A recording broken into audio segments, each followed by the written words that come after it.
Spain ഒരു European രാജ്യമാണ്, EU അംഗമാണ്. എന്നിരിക്കെ ഒട്ടുമിക്ക ഈ മിഡിൽ ഈസ്റ്റിലെ രാജ്യങ്ങളെക്കാൾ ശക്തമായ ഇസ്രായേൽ വിരുദ്ധ നിലപാടാണ് അവർ സ്വീകരിക്കുന്നത്.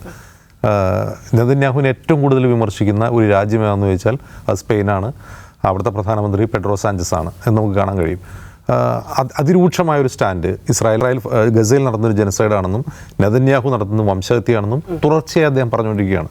എന്ന് മാത്രമല്ല, നമുക്ക് അടുത്തിടെ ശ്രദ്ധിക്കുക, ഇപ്പോൾ ഒരു സ്മൂത്ത് ഫ്ലോട്ടില വരുന്നുണ്ട്. 50ഓളം യാട്ടുകളാണ് അതിലുള്ളത്.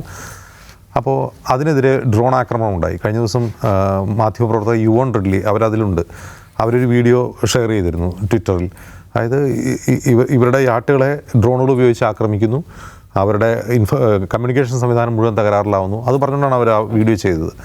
അപ്പോൾ അങ്ങനെ ആ വീഡിയോ പുറത്തു വന്നതിന് തൊട്ട് പിന്നാലെ സ്പെയിനും ഇറ്റലിയും ആ ഫ്ലോട്ടിലേക്ക് സംരക്ഷണം ഒരുക്കാൻ വേണ്ടി യുദ്ധക്കപ്പലുകൾ അയക്കുകയാണ്.